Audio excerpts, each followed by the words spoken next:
Sério. Para um pouco e faz esse exercício mental comigo. Se eu parasse 10 pessoas na rua hoje e perguntasse quem era o deus mais amado, o mais popular, aquele cara que todo mundo em Asgard queria ter por perto num churrasco de domingo, 9 diriam que era o Thor. O cara do martelo, dos raios, da força bruta que resolve tudo no soco.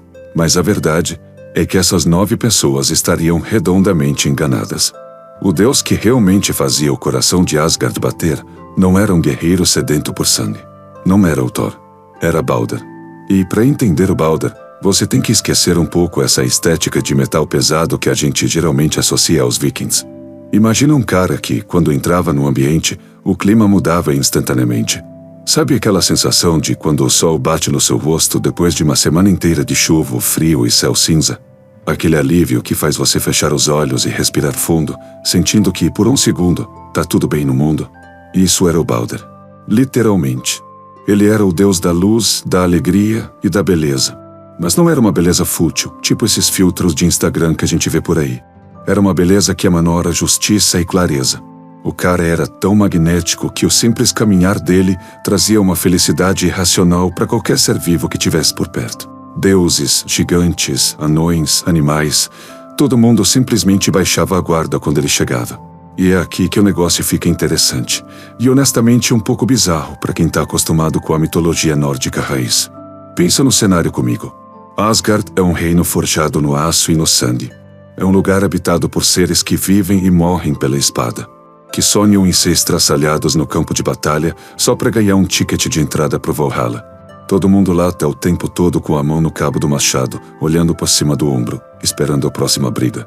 É um mundo de atrito constante. Menos pro Balder. Visualmente ele era tão imponente quanto o Thor ou qualquer outro filho de Odin. Musculoso, alto, a cara da divindade clássica. Mas tinha um detalhe que quebrava o padrão e deixava os guerreiros mais velhos meio confusos. Enquanto todos os outros deuses ostentavam suas armas como troféus, o Balder mantinha a dele sempre apontada para o chão. Ele se recusava a ser um guerreiro. Em um mundo que só falava a língua da guerra e do grito, o Balder escolheu falar a língua da paz. Eu já me peguei pensando muito sobre isso, véi. Sobre como deve ser difícil manter a sua lança apontada para o chão quando todo mundo ao seu redor tá gritando por sangue e glória. É uma coragem muito diferente da coragem de quem ataca. É a coragem de quem decide ser luz, num lugar que se orgulha das sombras e das cicatrizes. Só que tem um problema. Um problema de escala cósmica que a gente costuma ignorar na nossa própria vida. O universo, por algum motivo cruel, não lida bem com a perfeição absoluta. A luz, quando é forte demais, acaba incomodando quem já se acostumou a viver no escuro. E o que parecia ser a maior virtude de Asgard, esse deus que era puro brilho e bondade, acabou se tornando o ponto cego perfeito para uma tragédia sem precedentes. Porque em Asgard, se você é amado demais, você acaba virando um alvo. E o que começou com um sorriso de esperança, terminou com o mundo inteiro pegando fogo. Mas fica aqui comigo por um segundo, porque é agora que a gente precisa descer um nível nessa conversa. A gente tem essa mania meio ingênua de achar que a tragédia só acontece por causa de uma falha, de um erro, de um vício de caráter. Sabe aquela história do herói que cai porque era orgulhoso demais ou porque tomou uma decisão estúpida num momento de raiva? Pois é, só que com o Balder, o buraco é muito mais embaixo. O erro dele foi ser bom demais. E isso, para mim, é a parte mais assustadora e mais real dessa história toda. Neste vídeo, eu não quero só te entregar um resumo de mitologia nórdica que você encontraria em qualquer busca rápida por aí. O que eu quero é mergulhar com você no que acontece quando a luz é tão pura que ela acaba cegando quem deveria protegê-la. A gente vai entender como a perfeição do Balder despertou uma inveja que não era só pessoal, era uma inveja cósmica. Sabe aquele sentimento azedo que surge quando alguém brilha tanto que acaba expondo as nossas próprias sombras? Então, multiplica isso por um nível divino. A gente vai olhar de perto para Frigg, a mãe dele. Cara, a Frigg é uma personagem fascinante, porque ela representa esse instinto visceral que todos nós temos de querer blindar quem a gente ama contra o mundo. Sabe aquela vontade de colocar numa bolha, de garantir que nada, absolutamente nada de ruim chegue perto? A gente vai ver como esse amor dela, que foi um esforço hercúleo e quase impossível, acabou construindo, peça por peça, o ponto cego perfeito para a destruição do filho. Ela tentou proteger o Balder de tudo que era grande, de tudo que era óbvio e perigoso, mas ela esqueceu do detalhe, do insignificante. E é aí que mora o perigo, no que a gente não vê, porque acha que não importa. Você já parou para pensar que a sua maior estratégia de defesa pode ser, na verdade, a sua maior vulnerabilidade? Pois é, dá um nó na cabeça, eu sei, mas é exatamente sobre esse nó que a gente vai falar. E não se engane, véi, a morte do Balder não foi só um assassinato, quem matou pra gente resolver no final. Foi muito mais do que isso. Foi o primeiro dominó. Sabe aquela peça que, quando cai, você já sabe que o resto da fileira está condenado? A morte dele foi o estalo que deu início à contagem regressiva para o fim de tudo. O evento que provou que, se nem o ser mais amado e protegido do universo estava seguro, então nada mais estava. Se você quer entender por que o mundo nórdico teve que acabar, por que o Ragnarok se tornou algo inevitável, e porque, às vezes, a única forma de recomeçar é deixando a luz apagar por completo, você precisa entender o que aconteceu no dia em que o Deus que não podia morrer caiu. Então ajusta aí o seu fone, respira fundo e vem comigo. Porque o que a gente vai desenterrar aqui hoje é muito mais do que uma história de deuses antigos em algum lugar do passado. É uma conversa sobre a fragilidade das nossas próprias seguranças, e sobre como o caos sempre encontra uma fresta, por menor que ela seja. Vamos entender como o fim do mundo começou com um simples ramo de planta, e como a gente, sem perceber, pode estar cultivando o nosso próprio visco por aí. Para a gente começar a descer nesse abismo, a gente precisa olhar primeiro para as raízes desse cara. O Balder não era só mais um nome numa lista infinita de deuses com nomes difíceis de pronunciar. Ele era o filho de Odin e Frigg, e se você manja um pouquinho de mitologia, sabe que ser filho do pai de todos, com a rainha de Asgard, já te coloca num patamar de expectativa bizarramente alto. Mas o Balder não era só o filhinho do papai. Ele tinha uma conexão profunda com algo que a gente anda sentindo muita falta hoje em dia: a justiça. O cara era pai de um deus chamado Forseti, e a lenda diz que o Forseti herdou do pai a capacidade de resolver qualquer disputa. Eles viviam num palácio chamado Breidablik, um lugar onde literalmente nada impuro ou falso podia entrar. Tenta imaginar um lugar onde a mentira simplesmente não consegue cruzar a porta. É uma ideia poderosa, né? O Balder não era bonzinho porque ele era bobo ou passivo. Ele era a representação da clareza. Ele era o juiz que todo mundo queria. Aquele cara que enxerga através da névoa e aponta para o que é certo, sem precisar levantar a voz. Mas é aí que a gente começa a ver as primeiras rachaduras na armadura de luz de Asgard. Tudo começou com um pesadelo. Sabe aquele sonho ruim que te faz acordar suando frio, com o coração na boca, sentindo que algo terrível está para acontecer, mas você não sabe exatamente o que? O Balder começou a ter esses sonhos, noites seguidas. O Deus que trazia alegria para o mundo, agora era assombrado por visões da própria morte. E isso, cara, quebrou o clima de Asgard de um jeito que ninguém esperava. Se o cara que é a própria luz está com medo do escuro, então o resto de nós está frito. Odin, sendo o cara obcecado por conhecimento e controle que sempre foi, não ia ficar sentado esperando o pior. Ele fez o que qualquer pai desesperado e com poderes divinos faria. Ele montou no Sleipnir, aquele cavalo bizarro de 8 patas, e cavalgou direto para o inferno. Literalmente. Eu fico imaginando Odin atravessando os portões de Helheim. Aquele lugar cinza, frio, onde não existe esperança. Ele vai até lá para consultar uma vidente que já tinha morrido há eras. Ele usa necromancia. Ele acorda a morta para arrancar dela uma resposta. E o que ele descobre é de arrepiar os pelos do braço até hoje. Odin chega lá e vê que o inferno tá decorado. Tinha tapetes luxuosos estendidos, hidromel da melhor qualidade sendo preparado, banquetes sendo montados. Ele pergunta para a vidente: para quem é toda essa festa? E ela responde, com aquela voz de quem está enterrada há 1000 anos: estamos preparando o lugar para receber o Balder. Pausa para você processar isso. Imagina o peso de voltar para casa sabendo que o submundo já tá com a mesa posta pro seu filho. O destino já deu check-in, já reservou o quarto. O Odin volta para Asgard com esse peso nas costas. Mas ele não é o único que decide agir. Entra em cena a Frigg. E aqui a gente precisa falar sério sobre o controle. A Frigg, movida por um amor que beira a loucura, decide que vai dobrar o universo à vontade dela. Ela sai numa jornada épica, mas não é uma jornada de guerra. É uma jornada de negociação. Ela vai falar com o fogo, com a água, com o ferro, com as pedras, com todas as árvores, com todos os animais, com todas as doenças conhecidas. Ela faz cada um deles jurar. Ela arranca um pacto sagrado de cada elemento da criação. Vocês prometem que nunca vão ferir o meu filho? E todo mundo diz sim. O fogo diz que não vai queimar o Balder. O ferro jura que não vai cortá-lo. O veneno jura que não vai contaminá-lo. Nesse ponto, a Frigg volta para Asgard sentindo que venceu o destino. Ela acha que criou a segurança perfeita.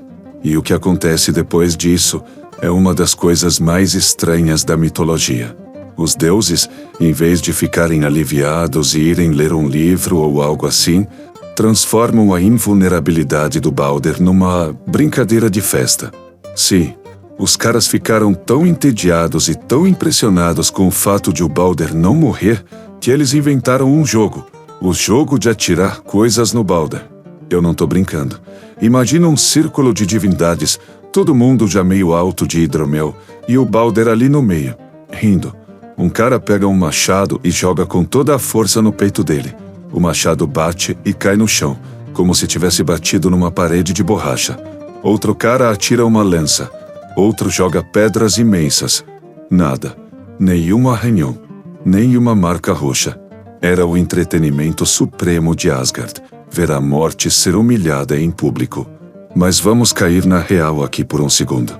Você já sentiu essa arrogância? Aquela sensação de que você finalmente resolveu todos os seus problemas, que a sua vida tá blindada, que você tá no topo do mundo e nada pode te tocar? Pois é justamente aí que o universo sorri de canto de boca. A Frigg, na sua busca frenética por segurança, cometeu o erro clássico de quem quer controlar tudo. Ela ignorou o insignificante. Diz a história que enquanto ela viajava pelo cosmos fazendo todos jurarem, ela passou por um ramo de visco, uma plantinha pequena, frágil, que crescia no carvalho. A Frigg olhou para aquilo e pensou: isso aqui é jovem demais para um juramento. É pequeno demais para ser um perigo. O que um raminho desses poderia fazer contra um deus? E ela seguiu adiante. Cara, guarda essa imagem na cabeça, porque o visco não é só uma planta. O visco é aquela pequena insegurança que você ignora. É aquele detalhe no seu plano que você acha que não importa. É aquela conversa difícil que você não quer ter porque acha que é besteira. Em Asgard, enquanto os deuses riam e atiravam pedregulhos no Balder, eles achavam que estavam celebrando a vida eterna. Mas na verdade, eles estavam apenas ensaiando para a tragédia. Eles criaram um ambiente onde a morte era uma piada. E quando você para de respeitar a fragilidade da vida, você abre a porta para o caos. E o caos, nesse caso, tem nome. Ele estava ali num canto, observando tudo com um sorriso que não chegava nos olhos. Ele viu a festa. Ele viu os deuses se divertindo. E ele viu, principalmente, o que a Frigg não viu. Ele viu o ponto cego. Porque no fim das contas, a gente nunca é destruído por aquilo que a gente teme e se prepara para enfrentar. A gente é destruído pelo que a gente achou que era pequeno demais para nos ferir. E em Asgard, o pequeno demais estava prestes a derrubar o maior de todos. Sabe aquele cara que não aguenta ver ninguém feliz? Aquele tipo de pessoa que, quando vê tudo correndo bem, sente uma coceira interna, uma necessidade quase física de encontrar uma rachadura no vidro só para poder quebrar o resto. Esse era o Loki, observando a festa de Asgard. Pro Loki, aquela cena do Balder rindo enquanto deuses jogavam pedras e machados nele não era uma celebração da vida. Era uma ofensa pessoal. Era a prova de que a Odin tinha vencido o caos. E o Loki, o Loki é o próprio caos em pessoa. Ele precisava saber. Ele precisava entender como aquela blindagem funcionava. Então ele faz o que faz de melhor. Ele se transforma. Ele vira uma senhora de idade, entra nos aposentos da Frigg e começa aquele papo furado, aquela conversa de vizinha que quer saber demais. Nossa, que maravilha o seu filho, né? Nada machuca ele. Mas me conta, nada mesmo? Não teve nenhuma coisinha que você esqueceu de perguntar? E a Frigg, envolvida pela própria autoconfiança, pelo orgulho de ter zerado as ameaças do mundo, solta a informação. Ela diz quase como quem comenta o tempo. Ah, tem um raminho de visco ali pro oeste de Valhalla, mas ele é tão jovem, tão pequeno, não vale nem o esforço de pedir um juramento. Cara, presta atenção nesse momento. A Frigg acabou de entregar a senha do cofre pro maior hacker do universo. E ela fez isso porque ela subestimou o pequeno. Ela achou que o perigo só via do que era grande e barulhento. E você, no lugar dela, provavelmente faria o mesmo. A gente tem essa mania de vigiar o leão e deixar a porta aberta pro mosquito que carrega o vírus. O Loki não perde tempo. Ele vai lá, colhe o visco e volta pra festa. Mas ele não vai lá e joga o galho no Balder. Isso seria óbvio demais. Ele precisa de algo mais cruel. Ele precisa que a própria fundação de Asgard se destrua. Ele vê o Roder, o irmão de Balder. O Roder é uma figura que me corta o coração toda vez que eu leio essa parte. Ele era cego. Ele estava lá, num canto, ouvindo as risadas, ouvindo o som dos objetos batendo na pele do irmão e caindo no chão. Mas ele não podia participar. Ele estava excluído da brincadeira de ser imortal. Loki se aproxima dele com aquela voz de amigo preocupado. Poxa, Roder, que chato você ficar aqui de fora. Por que você não honra seu irmão também? Eu te ajudo. Eu aponto o seu braço. Eu te dou algo para jogar. É só um raminho de planta. Não vai fazer nada, mas pelo menos você participa da festa. O Roder, na sua inocência e no desejo de se sentir parte do grupo, aceita. O Loki coloca o dardo de visco na mão dele. Ele ajusta o ângulo. Ele mira no coração da luz. E o Roder joga. O que acontece depois é um soco no estômago da realidade. O dardo de visco não cai no chão. Ele não quica. Ele atravessa. Ele fura a carne, rompe o peito e para o coração do deus que não podia morrer. E aí acontece a coisa mais assustadora da mitologia nórdica. Não foi o grito de dor do Balder. Não foi o choro da Frigg. Foi o silêncio. Imagina o som de milhares de deuses, guerreiros e seres mágicos parando de respirar ao mesmo tempo. Aquele barulho de festa, de hidromel sendo entornado, de risadas altas. Tudo some. Fica só o som do corpo do Balder batendo no chão. Nesse momento, Asgard percebeu que o impossível tinha acontecido. A perfeição tinha morrido. E quando a perfeição morre, o que sobra é a verdade nua e crua. Todo mundo é vulnerável. O teto desabou. A luz apagou. E o frio começou a entrar pelas frestas. A reação imediata dos deuses não foi vingança. Foi paralisia. Eles estavam tão em choque que ninguém conseguiu nem prender o Loki na hora. Era como se a morte do Balder tivesse sugado a alma de todo mundo ali presente. Mas a Frigg não aceita o fim. Ela é mãe, véi. E mãe não aceita que o destino seja a última palavra. Ela pede que alguém desça até o reino de Hel para tentar negociar a alma do filho. O Hermod, outro irmão, se voluntaria.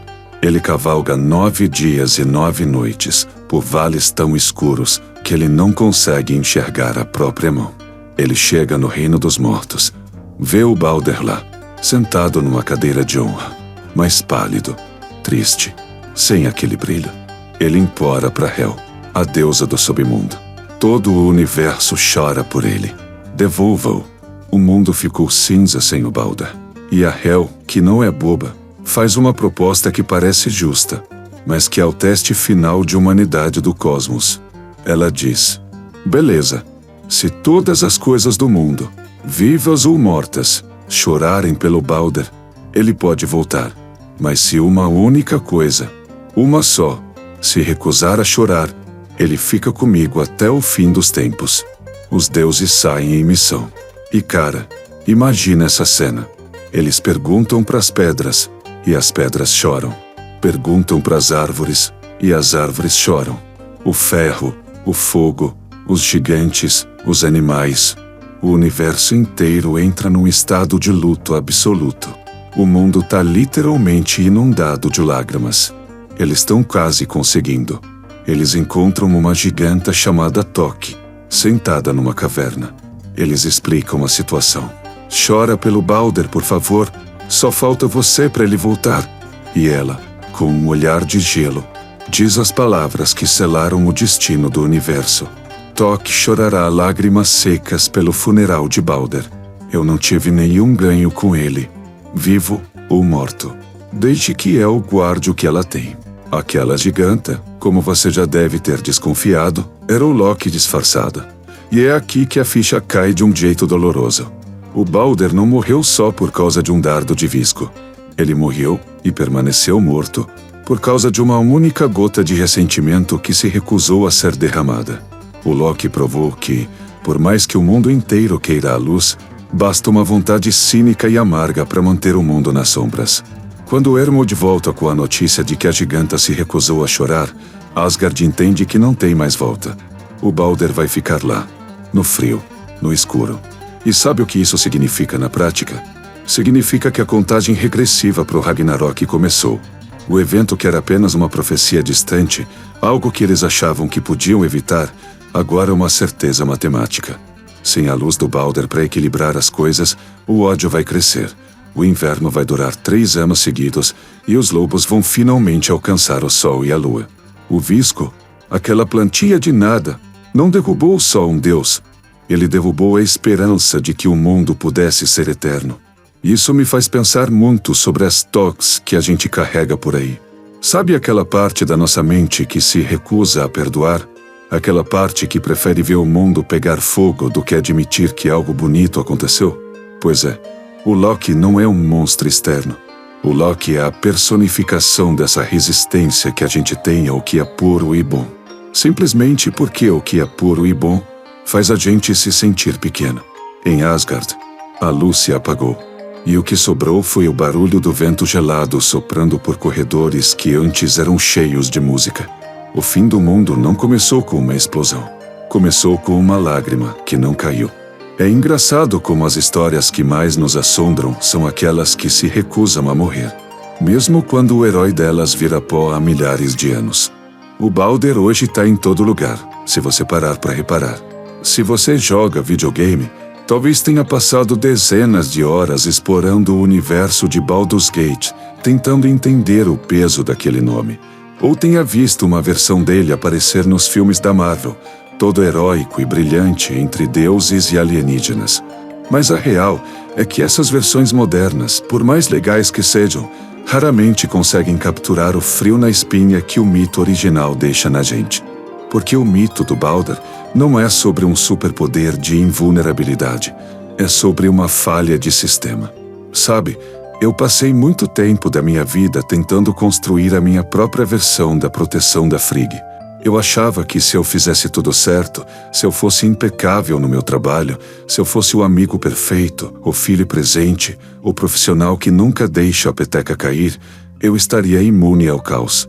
Eu achava, lá no fundo, que podia negociar com o universo e dizer: olha, eu tô sendo bom, eu tô sendo luz, então não me machuca, beleza? Mas a vida não aceita esse tipo de suborno. A gente vive num mundo que é, por natureza, entrópico. As coisas se quebram, as pessoas se vão. E a beleza, cara, a beleza é a coisa mais frágil que existe. Justamente porque ela é rara. A perfeição do Balder era uma anomalia insustentável, num cosmos regido pelo atrito, pela mudança e pela morte. Um ser que é puro brilho e zero defeito, acaba sendo uma ofensa à realidade. O Balder tinha que cair para que o ciclo pudesse continuar. Dói ouvir isso. Dói pra caramba. Mas tem uma libertação estranha nessa dor. Quando a gente aceita que nem tudo pode ser protegido, a gente para de gastar tanta energia tentando construir muros de vidro que vão quebrar de qualquer jeito no primeiro impacto. A moral aqui não é que o mal venceu ou que o Loki é o cara mais esperto da sala. A moral é que o destino é maior do que a nossa vontade neurótica de controle. Nem Odin, com todo o conhecimento proibido e o olho que lhe sacrificou, conseguiu salvar o próprio filho. Nem Frigg, com todo o amor visceral de mãe, conseguiu fechar todas as frestas do mundo. E isso me faz olhar para você agora e te perguntar uma coisa bem pessoal. Na lata mesmo, sem filtro. Qual é o visco da sua vida hoje? O que é aquela coisinha insignificante que você está ignorando porque acha que é pequena demais para te derrubar? Aquela ponta solta no seu relacionamento que você finge que não vê? Aquele hábito destrutivo que você diz que para quando quiser? Ou aquela verdade amarga sobre você mesmo que você escondeu lá no fundo da gaveta, torcendo para que ela desapareça sozinha? Véi, não subestima o pequeno. O fim do mundo raramente vem com um exército de gigantes de gelo batendo na sua porta com tambores de guerra. Ele costuma vir disfarçado de um detalhe que você não achou importante o suficiente para prestar atenção. Uma palavra não dita. Uma lágrima que você se recusou a chorar. O Balder se foi e Asgard caiu. Mas aqui, no nosso mundo, entre o analógico e o digital, a gente ainda tem a chance de aprender com as ruínas. A luz apaga, sim, é inevitável. Mas é só no escuro absoluto que a gente finalmente aprende a enxergar o que realmente importa. Eu não sei se esse vídeo te trouxe algum tipo de clareza ou se só te deixou com mais perguntas martelando aí na cabeça. E honestamente eu espero que tenha sido a segunda opção. A mitologia não serve para dar resposta pronta de livro de autoajuda. Ela serve para a gente se olhar no espelho e ter coragem de ver o que tem de divindade e o que tem de monstro dentro de cada um de nós. Se esse tipo de conversa, assim, sem pressa e sem roteiro engessado, faz sentido para você, talvez valha a pena você ficar por aqui. Eu tento trazer essas reflexões toda semana, não porque eu tenha as respostas, mas porque eu sinto que a gente precisa dessas histórias para não se perder nesse ruído infinito que virou o mundo moderno. Se quiser fazer parte dessa nossa comunidade, se inscreve aí embaixo. Seria um prazer continuar essa jornada e esses questionamentos com você. No fim das contas, a gente está todo mundo no mesmo barco, tentando manter a nossa pequena chama acesa enquanto o inverno não chega. A gente se vê no próximo vídeo. Até lá!